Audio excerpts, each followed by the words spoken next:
Policymaking system. How governments solve problems. Imagine you're part of a team trying to solve a big problem.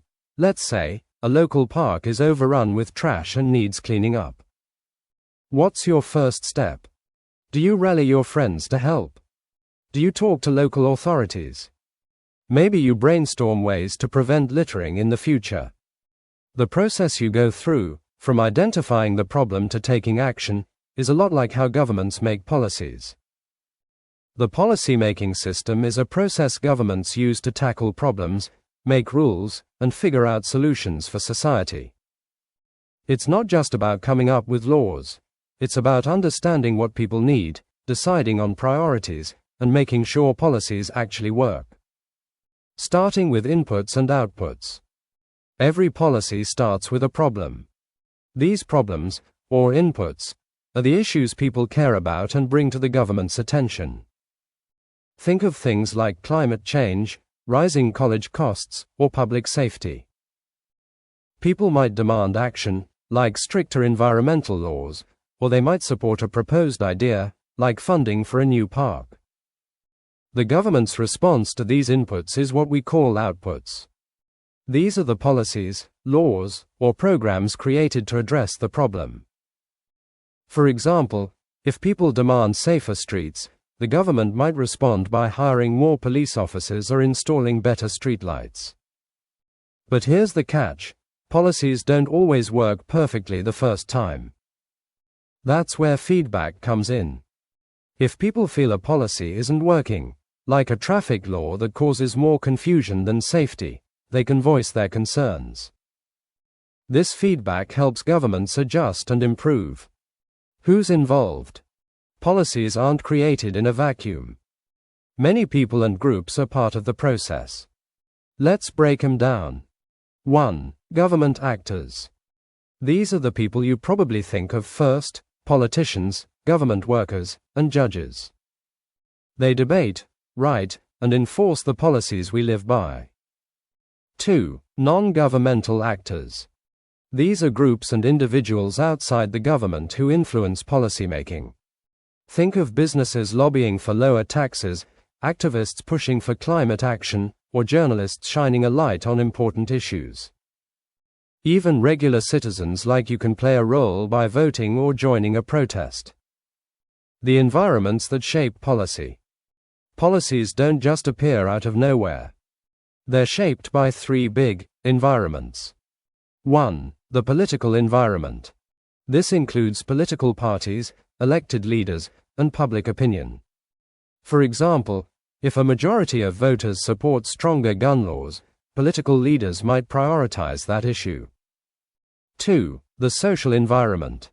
Things like cultural values, population size, and social movements influence what policies are needed. In a society that values equality, you might see policies focused on reducing income gaps or improving education for everyone. 3. The economic environment. Money plays a big role in policymaking.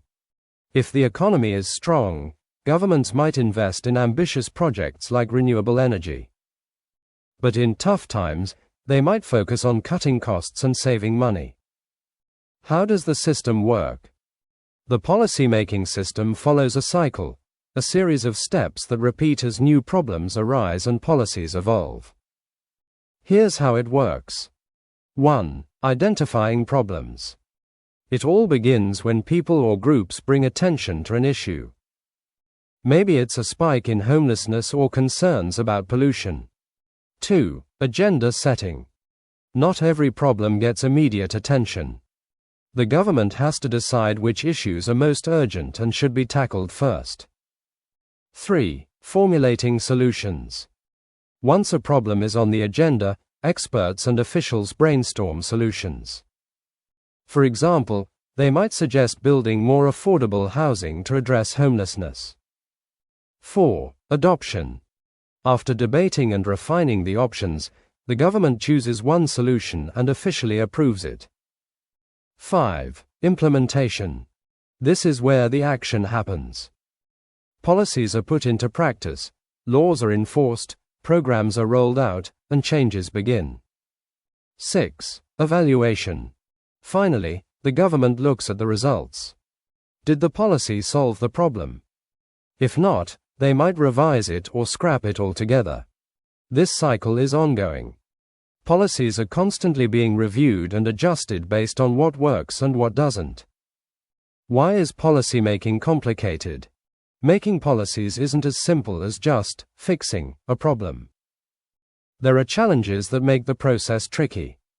1. Competing interests. Not everyone agrees on what's most important. Some people might want tax cuts, while others push for more funding for schools. Balancing these interests can be difficult. 2. Limited resources. Governments don't have unlimited money or manpower. They have to make tough choices about where to spend and what to prioritize. 3. Coordination. In large countries, different levels of government, local, state, and federal, need to work together. This coordination isn't always smooth. Why does this matter? Policies shape the world we live in. They determine how we get an education, how safe our neighborhoods are, and even how we interact with the environment. Good policies improve lives, but bad ones can make problems worse. Understanding the policymaking system helps us see why change takes time and why it's so important to get involved. Whether it's voting, joining a campaign, or simply staying informed, everyone has a role to play in shaping the policies that govern us.